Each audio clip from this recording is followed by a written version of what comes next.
పోతే దుమ్ముకు వశం కూడా కాదు పోవడానికి. మీ అందరికీ తెలుసు, రోజు రోజు కష్టాలు పడుతున్నాం. మీ అందరికీ ఏమంటాం ఏమనలేం, ఎందుకంటే రకరకాల బంధనాలు వచ్చినాయి. వాటిలో జోలికి పోతే నేను బాగుండదు, వ్యక్తుల పేర్లు చెప్తే బాగుండదు. కానీ ఇప్పుడు కూడా నేను కోరేది ఒకటే, ఇక్కడ ఉండేటటువంటి గ్రనైట్, ఇక్కడ ఉండేటటువంటి రాబడి వచ్చేటటువంటి మార్గం, ఎందుకంటే అంతకుముందు ఉమ్మడి కరీంనగర్ జిల్లా అంటే మీకు సింగరేణి ఉంటుండే ఆదాయం వస్తుండే. ఇలా ఆదాయం వచ్చేటటువంటి ఏకైక మార్గం గ్రనైట్. సీనరేజ్ ఉంటే ఏదైనా డెవలప్ అయి ఉంటే అవుతుందేమో అంటే, కానీ అసలు ఏ రోడ్డు చూడండి. నిన్న మేము అన్ని చోట్లకు పోయినాం. రావడమే మేము హుజురాబాద్కు పోయినాం, మానకొండూరు పోయినాం. ఎక్కడ ఏ రోడ్డు చూడండి దారుణమైన పరిస్థితి. మరి ఎందుకుందో ఈ పరిస్థితి ఒకసారి మనం ఆలోచన చేసుకోవాలి. ఇవాళ కేంద్రంలో ఉండేటటువంటి బీజేపీలో ఉన్నటువంటి బండి సంజయ్ అన్న కూడా మరి ఒక బ్రిడ్జ్ వచ్చింది చూసినా నేను, రాంగా పోంగా ఆడనే 20 నిమిషాలు ట్రాఫిక్ ఆగే పరిస్థితి. ఎందుకు పూర్తయితే లేదు? అన్నయ్యాల మినిస్టర్గా కూడా ఉన్నారు, 7 ఏళ్ళు అవుతుంది. దయచేసి వాటి మీద శ్రద్ధ పెట్టవలసిందిగా బండి సంజయ్ గారిని నేను కోరుతా ఉన్నాను. అదేవిధంగా మేము వెళ్ళి మొట్టమొదట తడిసినటువంటి ధాన్యం చూసినాం. ఆ రైతుల గోస మామూలుగా లేదు. 3, 4, 5 రోజుల నుంచి నేర్పుకుంటూ అక్కడనే ఉంటున్నారు. వారం రోజులు కుప్ప పోసుకొని అక్కడనే ఉంటున్నారు. వాన వస్తే చాట్లతో నెత్తిపోసుకుంటా మళ్ళా కూడా అక్కడే ఉంటున్నటువంటి పరిస్థితి. ప్రభుత్వాన్ని దయచేసి నేను విజ్ఞప్తి చేస్తూ ఉన్నాను. మొంతా తుఫాన్ అనేటటువంటిది కంప్లీట్గా బీభత్సం సృష్టించింది. కేవలం ఖమ్మం వరంగల్ కాదు, కరీంనగర్ జిల్లాలో, నిజామాబాద్ జిల్లాలో, ఇతర ప్రాంతాల్లో కూడా బీభత్సం జరిగింది. కరీంనగర్లో ప్రత్యేకించి నేను నిన్న కళ్ళతో చూడడం జరిగింది. కాబట్టి ఇమీడియట్గా ఎక్కడెక్కడైతే రైతులు పంట నష్టపోయినరో, ఎక్కడెక్కడైతే పైరు మొత్తం ఒరిగిపోయిందో కోత కొయ్యకుండానే, మరి అటువంటి వారందరికీ కూడా ఎకరానికి 50,000 రూపాయలు నష్టపరిహారం ఇవ్వాలని చెప్పి నేను డిమాండ్ చేస్తూ ఉన్నాను. అదేవిధంగా మరి వెల్ఫేర్ హాస్టల్లో జరుగుతున్నటువంటి మరణాల మీద నేను అనేక సందర్భాల్లో గొంతెత్తడం జరిగింది. నిన్న శ్రీవర్షిత అనేటటువంటి అమ్మాయి దగ్గర కూడా, శ్రీవర్షిని అనే అమ్మాయి దగ్గరకు కూడా మేము వెళ్ళడం జరిగింది. చాలా దారుణమైన విషయం. బీసీ వెల్ఫేర్ హాస్టల్లో అత్యంత టాలెంట్ ఉన్నటువంటి ఆడబిడ్డ కరెక్ట్ పేరెంట్స్తో మాట్లాడిన గంటన్నరలో చనిపోయింది ఆ అమ్మాయి. కారణం ఏంటంటే 8 రోజులైంది ఇంతవరకు పోలీసు వాళ్ళు మాట్లాడతలేరు, కలెక్టర్ అమ్మ మాట్లాడతలేదు, ఎవరు మాట్లాడతలేరు. జిల్లా మంత్రులు అయితే మాట్లాడనటువంటి పరిస్థితి ఉన్నది. నేను డిమాండ్ చేస్తూ ఉన్నాను, ఒక ఆడబిడ్డగా వెల్ఫేర్ హాస్టల్లోకి ధైర్యంగా పేరెంట్స్ పిల్లల్ని పంపించాలంటే శ్రీవర్షినికి ఏం జరిగిందో తెలియాలి. 110 మంది బిడ్డలు ఇప్పటికీ గురుకులాలలో చనిపోయినరు. వారందరికి కూడా ప్రభుత్వం న్యాయం చేయాలని చెప్పి నేను డిమాండ్ చేస్తూ ఉన్నాను. గురుకులాలను సరిగ్గా మెయింటైన్ చేయడానికి ప్రభుత్వం అదనపు చర్యలు తీసుకోవాలని చెప్పి కూడా నేను డిమాండ్ చేస్తూ ఉన్నాను. అదేవిధంగా కల్వల ప్రాజెక్టు చూడడం జరిగింది మేము. అది మానకొండూరుకు, హుజురాబాద్కు మధ్యలో ఉన్నది. మరి ఆ ప్రాజెక్టు, కల్వల ప్రాజెక్టు దాదాపుగా 3 సంవత్సరాలు అవుతుంది. మత్తడి కొట్టుకపోయింది. మత్తడి కొట్టుకపోతే పాపం అక్కడ ఉన్న రైతులు వాళ్ళంతట వాళ్ళే బండు నిర్మాణం చేసుకున్నారు. ఆ నిర్మాణం చేసుకున్న బండు ఎప్పుడు వరద కొంచెం ఎక్కువ వస్తే, వర్షం కొంచెం గట్టి పడితే అది కూడా కొట్టుకుపోతున్న పరిస్థితి. కాబట్టి దీనికి శాశ్వత పరిష్కారమే కావాలి. 70 కోట్ల రూపాయలు ఆల్రెడీ మంజూరై రెడీగా ఉన్నది. ఆ మంజూరై రెడీగా ఉన్న 70 కోట్లను తక్షణమే ప్రభుత్వం రిలీజ్ చేయాలని చెప్పి నేను డిమాండ్ చేస్తూ ఉన్నాను. మరి కల్వల ప్రాజెక్టులో ముదిరాజ్ బిడ్డలు చాలా నష్టపోయినారు. 3 ఏళ్ల నుంచి ఆడ చేపలు పట్టుకోలేని పరిస్థితి ఉంది. ప్రభుత్వం ఫ్రీగా సీడేసుడు అన్నది మర్చిపోయింది. ఆ కట్ట రిపేర్ అయితే తప్పితే అక్కడ చేపలు పట్టుకొని బతికేటటువంటి దాదాపు 180 కుటుంబాలు ఉన్నాయి. వాళ్ళందరికీ కూడా ఇబ్బంది అయ్యేటటువంటి పరిస్థితి ఉంటుందని చెప్పి కూడా నేను తెలియజేస్తూ ఉన్నాను. మరి ఆడికెళ్ళి పోతుంటే మాకు వచ్చినటువంటి చాలా సీరియస్ రిక్వెస్ట్, ఈ అర్కండ్ల కన్నాపూర్ అనేటటువంటి రోడ్ ఏదైతే ఉందో అది నిరంతరం కూడా మొత్తం వాగు దాని మీదకి వెళ్ళి పొంగి పొర్లుతున్నది, ఇబ్బంది అవుతున్నది. తక్షణమే పూర్తి చేయాలని ప్రభుత్వాన్ని డిమాండ్ చేస్తూ ఉన్నాను. అట్లానే గుండ్లపల్లి టు గన్నేరువరం రోడ్ కూడా తొందరగా పూర్తి చేయాలని చెప్పి స్థానిక ఎమ్మెల్యేలను నేను డిమాండ్ చేస్తూ ఉన్నాను. ఇంకా ఆ తర్వాత ఇక్కడ మనకు ప్రత్యేకమైనటువంటిది రామడుగు మండలం. అది చాలా ప్రత్యేకతతో కూడుకున్నది. ఎందుకంటే మన రాష్ట్రం మొత్తంలో ఎక్కడన్నా పురాతన శిల్పశాస్త్రం తెలిసినటువంటి, శిల్పకళ వచ్చినటువంటి బిడ్డలు ఉన్నారంటే అక్కడ మాత్రమే. మరి వారిని కాపాడుకోవాల్సినటువంటి బాధ్యత మన మీద ఉన్నది. అక్కడ కొన్నే కుటుంబాలు ఉన్నాయి. నేను ప్రభుత్వాన్ని రిక్వెస్ట్ చేస్తూ ఉన్నాను, అక్కడ కలెక్టర్ గారిని రిక్వెస్ట్ చేస్తూ ఉన్నాను. తర్వాత లెటర్ రూపంలో కూడా వారికి ఇచ్చి వారిని ఫాలోఅప్ చేయడం జరుగుతుంది. ఖచ్చితంగా ఒక 5 ఎకరాలన్నా ఆ శిల్పులకు జాగా ప్రభుత్వం నుంచి ఫ్రీగా ఇవ్వాలని డిమాండ్ చేస్తూ ఉన్నాను. ఇదివరకు ఉన్నటువంటి గవర్నమెంట్ ఆర్డర్స్నే వాటిని మీరు ఫేవరబుల్గా తీసుకొని వారికి ఉచిత కరెంటు కూడా ఇచ్చేటటువంటి ప్రయత్నం చేయవచ్చును. ఆ వెసులుబాటు వాడుకొని ప్రభుత్వం వారికి ఉచితంగా కూడా కరెంట్ ఇవ్వాలని చెప్పి నేను ఈ సందర్భంగా డిమాండ్ చేస్తూ ఉన్నాను. అదేవిధంగా మరి కరీంనగర్ పట్టణం మీ అందరికీ తెలుసు, కేసీఆర్ గారు ఆనాడు హైదరాబాద్ కాదు స్మార్ట్ సిటీకి వచ్చే డబ్బులు 1000 కోట్లు కరీంనగర్కి వాడుకోండి అని చెప్పి గవర్నమెంట్ నుంచి అఫీషియల్గా హైదరాబాద్ బదులు కరీంనగర్కి స్మార్ట్ సిటీ స్టేటస్ ఇస్తూ ఆనాడు నిర్ణయం తీసుకున్నాం. ఎందుకంటే అప్పటి ఆలోచన ఏముండే అంటే హైదరాబాద్ నగరంతో పాటు వరంగల్, కరీంనగర్ ఇవన్నీ కూడా ధీటుగా ఎదగాలనే ఆలోచన ఉండే. కానీ ఆ స్మార్ట్ సిటీ మాత్రం ఎక్కడా కూడా ఏమవుతున్నట్టు అనిపిస్తలేదు, కనబడతలేదు. ప్రధానంగా ఏ సిటీ అన్న స్మార్ట్ ఉండాలంటే ఏముండాలి? ముందు అండర్ గ్రౌండ్ డ్రైనేజ్ పనులు కావాలి. ఇవాళ ఏం జరుగుతున్నది? ఎక్కడికక్కడ డ్రైనేజ్ దాదాపుగా Kothirampur, Kottarampur, HB colony, housing board colony, Alkapuri colony, Lakshminagar, Hanuman Nagar, ఇక్కడ మొత్తం వచ్చేటటువంటి సీవరేజ్ని అంతా తీసుకుపోయి డైరెక్ట్గా మానేర్ రివర్లో డంప్ చేస్తున్నారు. అదేవిధంగా మల్కాపూర్, లక్ష్మీపూర్, రేకుర్తి, సీతారాంపూర్, అర్పపల్లి, తీగలగుట్టపల్లి, అరపల్లి, వల్లంపాడి ఇవన్నీ తీసుకుపోయి D94లో డంప్ చేస్తూ ఉన్నారు. అంటే పొలాలకు ఇచ్చేటటువంటి నీళ్ళల్లో ఒకటి మానేరు వాగులో, ఒకటి కాలువలో ఇస్తూ ఉన్నారు. డిమాండ్ చేస్తూ ఉన్నా, ఇక్కడ సంజయ్ అన్న గారు మంత్రిగా ఉన్నారు, ఆ స్మార్ట్ సిటీ ఏమవుతుంది? దాంట్లో భాగంగా మరి ఎందుకు అండర్ గ్రౌండ్ డ్రైనేజ్ పనిచేస్తలేదు? మరి భారతీయ జనతా పార్టీ ఓట్లు వేయించుకున్నాడైనా పనులు ఏమైనా చేసుడు ఉన్నదా అని చెప్పి బండి సంజయ్ గారిని నేను ప్రశ్నిస్తూ ఉన్నాను. మరి ఎట్ ద సేమ్ టైం ఆ వంతెన కట్టిన మొత్తం తీగల వంతెన సేమ్ హైదరాబాద్లో ఉన్నట్టు అందరు ఫోటోలు దిగిండ్రు, సెల్ఫీలు దిగిండ్రు, పెట్టుకున్నారు. కానీ అక్కడికి యాక్చువల్గా పోయి చూస్తే ఆ వంతెనకు ఈ పెండింగ్ ఉన్న బ్రిడ్జికు మధ్యలో ఉన్న ఆటో నగర్లో ఇప్పటికి కూడా మరి పందులు తిరిగేటటువంటి పరిస్థితి కనబడుతుంది కరీంనగర్లో. అంటే మళ్ళీ పాత కరీంనగరే దర్శనం ఇస్తుంది తప్పితే స్మార్ట్ కరీంనగర్ అయితే నాకెక్కడ కనబడతలేదు. దీని మీద ప్రత్యేక దృష్టి పెట్టాలని చెప్పి నేను డిమాండ్ చేస్తూ ఉన్నా. మన జిల్లాకి అంటే కరీంనగర్ జిల్లాకి ఇప్పుడు శ్రీధర్ బాబు సార్ ఉన్నారు, ఐటీ మినిస్టర్ ఉన్నారు. ఇక్కడ ఆల్రెడీ ఐటీ టవర్ కట్టి ఉన్నాం. ఇప్పుడు అందులో 2-3 కంపెనీలకు మించి లేవు. ఇదివరకు వచ్చిన కంపెనీలన్నీ పారిపోయినాయి. వాటిని మేనేజ్మెంట్ చేసేటటువంటి పరిస్థితి లేదు. ఖచ్చితంగా శ్రీధర్ బాబు గారు శ్రద్ధ పెట్టాలి. ఐటీ టవర్ ఏదైతే ఉందో దాన్ని నింపాలి, కంపెనీలు తీసుకురావాలి, స్థానిక యువతి యువకులకు ఉద్యోగాలు ఇవ్వాలని చెప్పి నేను డిమాండ్ చేస్తూ ఉన్నాను. అట్లానే అడ్లూరు లక్ష్మణ్ గారు ఉన్నారు, వారి మంత్రివర్యులుగా ఉన్నారు. మరి మీ జిల్లాలోనే 3 దగ్గరల శ్రీవర్షిని ఆత్మహత్య, ఇంకొక అబ్బాయి ఒక దగ్గర ఆత్మహత్య, ఇంకొక దగ్గర ఆడపిల్లల బాత్రూంలో సీసీ కెమెరాలు పెట్టినటువంటి పరిస్థితి. ఇన్ని ఇన్సిడెంట్స్ బీసీ వెల్ఫేర్లో జరుగుతుంటే అడ్లూరు లక్ష్మణ్ గారు కనీసం స్టేట్మెంట్ ఇవ్వకపోవడం అన్నది దారుణం అని చెప్పి నేను భావిస్తూ ఉన్నాను. అట్లానే పొన్నం ప్రభాకర్ గారు ఉన్నారు. ఆర్టీసీ కార్మికులను దాదాపు కాంగ్రెస్ గవర్నమెంట్ వచ్చిన తర్వాత 1100 మందిని చిన్న కారణాలు చెప్పి తొలగించడం జరిగింది. వారందరినీ తిరిగి పనిలోకి తీసుకోవాలని చెప్పి నేను డిమాండ్ చేస్తున్నా. ఈ వెసులుబాటు ఇదివరకు కూడా ఉండే, ఆర్టీసీ జర స్ట్రిక్ట్ ఉంటుంది, ఫాస్ట్గా తీసేస్తారు.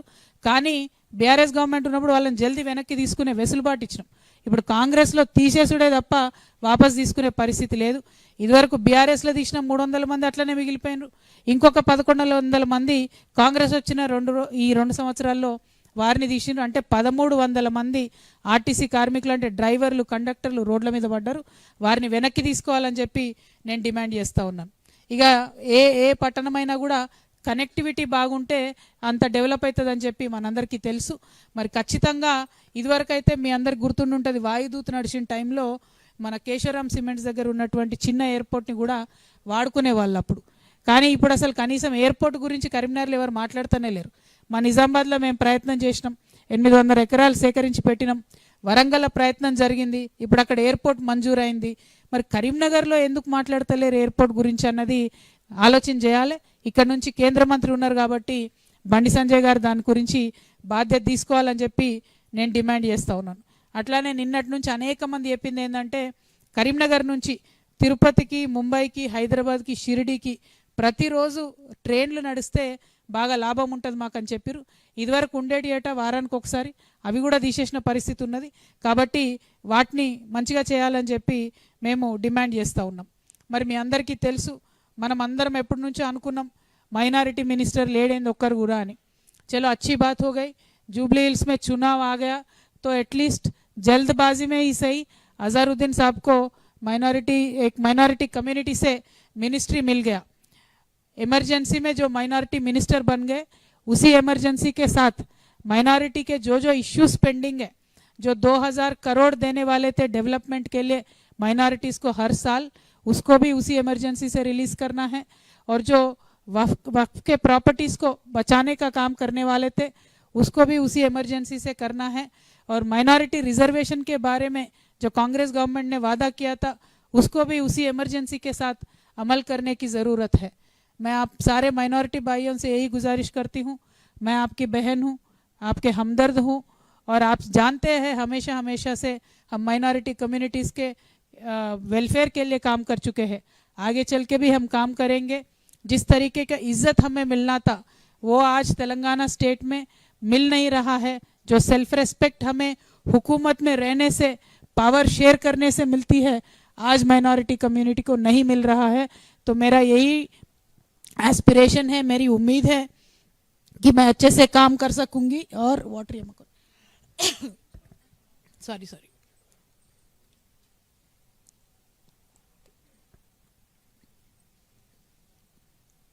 मेरी ये उम्मीद है कि मैं आगे चल के माइनॉरिटीज़ के पॉलिटिकल एम्पावरमेंट के लिए ढंग से काम कर पाऊंगी, इसीलिए आपके साथ चाहती हूँ। और एक सीरियस मेरा बिलीफ है कि जो स्टेट में माइनॉरिटीज़ को साथ में लेके काम करते हैं, वो स्टेट को डेवलप होने से कोई भी नहीं रोक सकते हैं। और इसी साथ साथ मैं यही कहना चाहती हूँ कि बीजेपी रहने दो या कौन से भी पार्टी रहने दो, जो स्टेट में पार्टी रहेगी वो अगर माइनॉरिटी का साथ दे के उनको बचा के आगे चल सकेंगे और हमारे तेलंगाना में गंगा जमुना तहजीब को बरकरार रख सकेंगे, तो उसी पार्टी का, उसी शख्सियत का आपको साथ देना चाहिए। मैं एक ऐसे ही पर्सनालिटी हूँ, हमेशा मैंने माइनॉरिटी वेलफेयर चाहा है, इसीलिए आज आपका साथ चाहती हूँ। ఇక మన ప్రెస్ మిత్రులందరికీ కూడా మళ్ళొకసారి నేను ధన్యవాదాలు తెలియజేస్తూ, జాగృతి జనం బాటలో 3వ రోజు కరీంనగర్ జిల్లాలో చాలా కార్యక్రమాలు చేసినాం. ఈ సమస్యలన్నీ ఇక్కడతో వదిలిపెట్టాం, ఇవాళ తెలుసుకున్నాం, ఇవాళ మీ ముందుకు తీసుకొచ్చినాం. తర్వాత కార్యాచరణలో భాగంగా ఎవరికి ఎట్లా ఒత్తిడి చేసి పని చేయించాలో, కొన్ని పనులు కలెక్టర్ గారి దగ్గర అయిపోతాయి, కొన్ని పనులు మంత్రుల దగ్గర అవుతాయి, కొన్ని ముఖ్యమంత్రి గారి దాకా పోతాయి. ఆయా మార్గాల్లో ఒత్తిడి పెట్టి తెలంగాణ జాగృతి సమస్యల పరిష్కారం కోసం నిరంతరం కృషి చేస్తుందని తెలియజేస్తూ, మరి ఇక్కడ ఉన్నటువంటి మేమందరం కూడా తెలంగాణ ప్రాంత ప్రజల కోసం, వారి యొక్క సమస్యల పరిష్కారం కోసం, వారి అభ్యున్నతి కోసం పాటుపడతామని కూడా ఈ సందర్భంగా తెలియజేస్తూ, మీడియా మిత్రులందరికీ కూడా ధన్యవాదాలు తెలియజేస్తూ సెలవు తీసుకుంటున్నాను. Thank you. జై తెలంగాణ.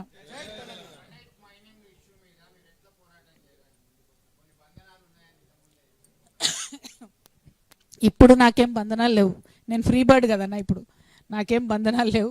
అంటే పర్టికులర్గా గ్రనైట్ మాఫియాకి సంబంధించి మీ అందరికీ తెలుసు, గ్రనైట్ వాడాల్సిందే, తీయాల్సిందే, ఎందుకంటే అది సహజంగా నేచర్ ఇచ్చిన గిఫ్ట్, దానివల్ల డెవలప్ చేయొచ్చు. కానీ దారుణమైనటువంటి వైలేషన్స్ జరిగినాయి, అవన్నీ కూడా చూసి చూడనట్టుగా పోయినాం. ఆ సందర్భంలో మరి బీజేపీ నుండి కూడా చాలా ఆరోపణలు వచ్చినాయి, ఫైన్లు కట్టాలి, కొంతమంది కడతలేరని ఆరోపణలు చేసిర్రు. తర్వాత ఎందుకో ఏమో తెలియదు కానీ అందరు సైలెంట్ అయిపోయారు మళ్ళీ. సో ఉద్యమాలు చేసిన కొంతమందిని జైళ్ళల్లో వేసి కూడా హింసించిన సంగతులు కూడా మీ అందరికీ తెలిసే ఉంటాయి. సో గ్రనైట్ మీద పోరాటం అనేటటువంటిది, మన వనరుల మీద పరిరక్షణ కోసం పోరాటం అనేటటువంటిది, మన పర్యావరణ పరిరక్షణ మీద పోరాటం అనేటటువంటిది జాగృతి ఒక ప్రయారిటీ అంశంగా తీసుకుంటుంది. ఖచ్చితంగా ఎప్పటికప్పుడు మేము వాటిని ఎండగడుతూ ఉంటాం, వాటిని అరికట్టడానికి కూడా డెఫినెట్గా ప్రయత్నం చేస్తాం. మీ అందరికీ తెలుసు, మామూలుగా అయితే చూస్తే బోర్డు మీద బంద్ వేసినట్టే ఉంటుంది, కానీ లోపల నడుస్తూనే ఉంటుంది మళ్ళీ. సో అవి మరి ఎట్లా ఆపాలి అనేటటువంటిది మీలాంటి వాళ్ళందరూ మద్దతు ఉంటేనే ఆపడం జరుగుతుంది. అల్టిమేట్గా మన తెలంగాణ, మన కరీంనగర్ కాపాడుకుంటే పర్యావరణం మనకే బాగుంటుంది. ఎంత లోతుంది రాయి అంత లోతు నేను తవ్వుతా అంటే మొత్తం వాటర్ టేబుల్ డిస్టర్బ్ అవుతుంది. గవర్నమెంట్ ఎంతవరకు చెప్పిందో అంతవరకు చేస్తే మాత్రం బాగుంటుంది, దానికోసం మేము కట్టుబడి ఉన్నాం.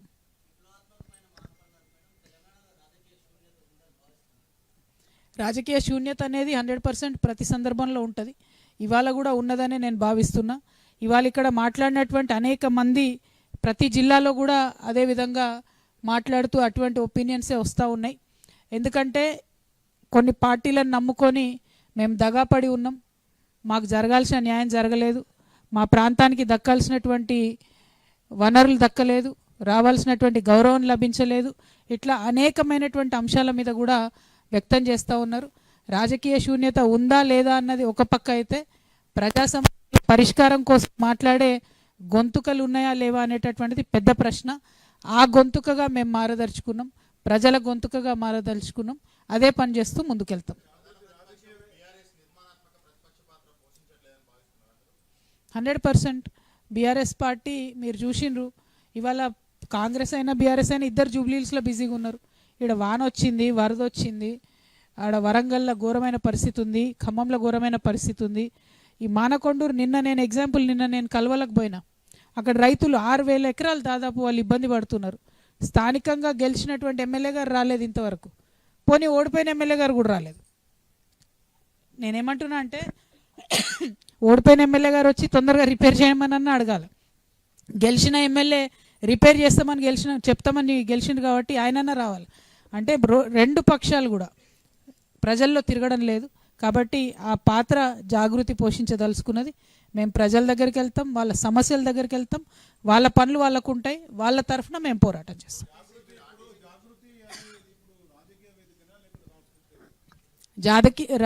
జాగృతి ఎప్పుడైనా రాజకీయ వేదికనే కదన్న.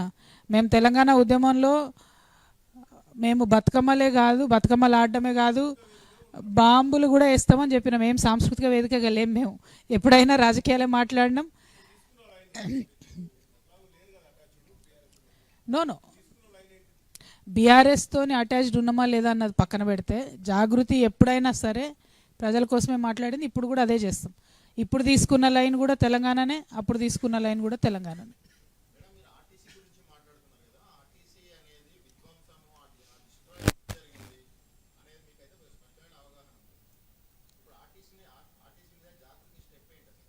అంటే ప్రధానంగా ఒకటండి, ఆర్టీసీ కార్మికులు కావచ్చు, సింగరేణి కార్మికులు కావచ్చు, అసలు ఓవరాల్గా కార్మికుల హక్కులు కాలరాసేటటువంటి ప్రయత్నం ఈ మోదీ గవర్నమెంట్ వచ్చినప్పటి నుంచి నిరంతరం జరుగుతుంది. దానిని చేయాల్సినంత ఫైట్ అయితే బీఆర్ఎస్ కూడా చేయలేదు, కాంగ్రెస్ కూడా చేయలేదు. అసలు ఇంతవరకు రాహుల్ గాంధీ గారు లేబర్ చట్టాల మీద ఎక్కడైనా మాట్లాడినరా చూడండి మీరు. ఆయన రైతులకు సంబంధించిన చట్టాల మీద మాట్లాడింది.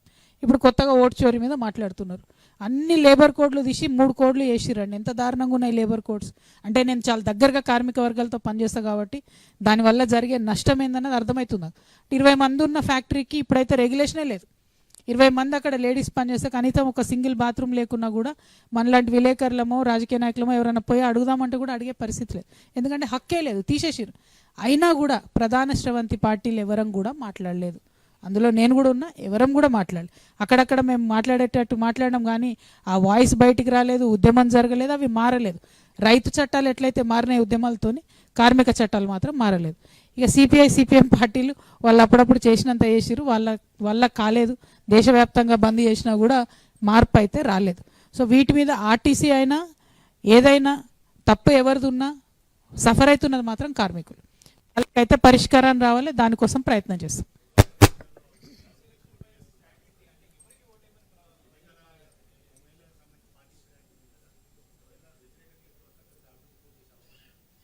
అంటే ప్రధానంగా ఒకటండి, అసలు లోకల్ బాడీ ఎన్నికలు ఎప్పుడు వస్తాయన్న విషయం ఎవరికి అర్థమవుతలేదు. వచ్చినప్పుడు తప్పకుండా జాగృతి ఏదైనా నిర్ణయం తీసుకుంటే ప్రకటిస్తాం. మీరు అన్నట్టు ఫిరాయింపు ఎమ్మెల్యేలను ఇప్పుడే ఇంకా మేము చెప్పలేం, ఇంకా 2 నెలల సమయం కావాలని నిన్ననే స్పీకర్ గారు కూడా సుప్రీంకోర్టులో మళ్ళీ అప్పీల్ చేసినారు. అంటే సాగదీసేటటువంటి ప్రయత్నమే ప్రభుత్వం చేస్తుంది తప్పితే మరి వాళ్ళను కంప్లీట్గా రెసిగ్నేషన్ చేయించి కాంగ్రెస్లోకి తీసుకుందామనే ప్రయత్నం కూడా చేయడం లేదు. జూబ్లీహిల్స్ ఎన్నికల్లో మాకు సంబంధం లేదు. జూబ్లీహిల్స్ ఎన్నికల్లో జాగృతి ఎటువంటి స్టాండ్ కూడా తీసుకోవడం లేదు. ఎందుకంటే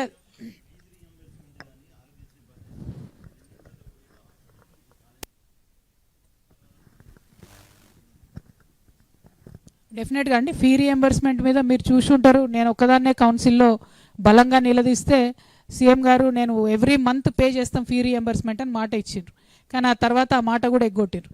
మొన్న స్కూల్స్ కాలేజీలు అన్నీ బంద్ పెడతామంటే 600 కోట్లు రిలీజ్ చేస్తాం, మళ్ళీ అది క్లోజ్ చేసి ఇప్పుడు వీళ్ళు స్కూల్స్ కాలేజీలు అన్నీ కలిసి 10 లక్షల మందితో హైదరాబాద్ నగరాన్ని నింపుతాం, కవాతీ చేస్తాం అంటున్నారు. అట్లాంటిది ఏదన్నా ఉంటే తెలంగాణ జాగృతి ముందు వరుసలో ఉంటుంది. ఈ స్కూల్స్, బడ్జెట్ స్కూల్స్, కాలేజెస్ మూతపడకుండా మా వంతు ప్రయత్నం మేము చేస్తాం. ఎందుకంటే అది మూతపడితే చాలా చాలా నష్టపోయేది ఆడపిల్లలే. అది నాకు ప్రత్యక్షంగా తెలుసు కాబట్టి ఖచ్చితంగా ఫైట్ చేస్తాం.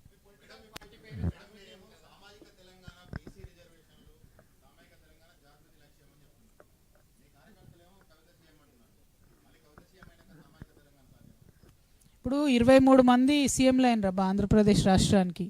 ఒక్క మహిళ సీఎం కాలే, ఒక్క బీసీ సీఎం కాలే, ఒక ఎస్సీ సీఎం కాలే. సామాజిక న్యాయం అనేది నేను అడిగేది ఒకటే, ఎవరెవరికైతే అవకాశాలు రాలేదో అందరికీ రావాలి. 100%. ఈడ ఇప్పుడు ఎలక్షన్ ఏడొచ్చా నేను నీ లొల్లి పడగాను. మా వాళ్ళు ఏదో ప్రేమతోనే అంటారు.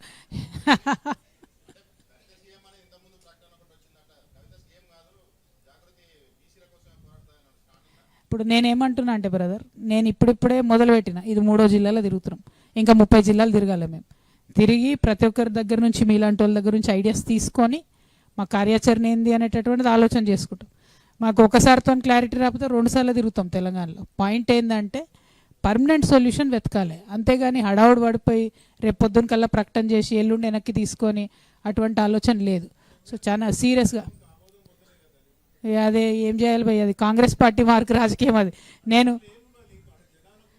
సింపుల్ కదా, దానిలో ఏముందంటే నేను లోకల్ బాడీ ఎమ్మెల్సీని, నా రాజీనామా యాక్సెప్ట్ చేస్తే లోకల్ బాడీ ఎన్నికలు ఎప్పుడు పెడతారో వాళ్ళకే తెలుస్తలేవు. 6 నెలల లోపల కొత్త వాళ్ళని తీసుకురావాలి ఎమ్మెల్సీని.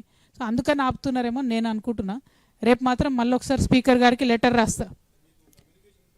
మేము స్పీకర్ గారు చైర్మన్ గారితో 2 టైమ్స్ మాట్లాడినా నేను రాజీనామా చేసినాక. లేదు ఆలోచించండి అన్నారు. అంటే మళ్ళీ ఒకసారి ఫోన్ చేసి ఆలోచించుకున్నా సార్, రాజీనామా చేద్దామని ఫిక్స్ అయినా, దయచేసి యాక్సెప్ట్ చేయండి అని కూడా చెప్పిన. ఆ తర్వాత కూడా వారు ఆమోదించలేదు. వారు నాతో మాట్లాడకుండా చిట్ చాట్లో మాట్లాడుతున్నారు. సో నేను రేపో ఎల్లుండో డైరెక్ట్గా వారితో మాట్లాడదలుచుకున్నాను.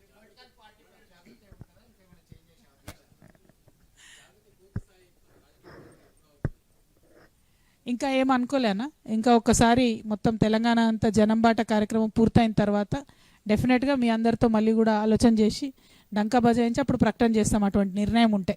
థ్యాంక్ యూ అన్న. మా మాజీ సహచరుల బీఆర్ఎస్ వాళ్ళని ఫస్ట్లో అట్లే అంటారు. ఫస్ట్ కేసీఆర్ సార్ పార్టీ పెట్టినప్పుడు కూడా అందరు అదే అన్నారు, వీళ్ళ బాణమని వాళ్ళు అంటారు, వాళ్ళ బాణమని వీళ్ళు అంటారు, అవన్నీ నడుస్తూనే ఉంటాయి. మేము వేళ్ళు అనుకునేదాకా ఈ విమర్శలు వస్తుంటాయి. నేను తెలంగాణ ప్రజల బాణం అన్నా, నాదేముంటుంది, నా సింపుల్ లాజిక్ అది. థ్యాంక్ యూ అన్న, థ్యాంక్ యూ. జై తెలంగాణ.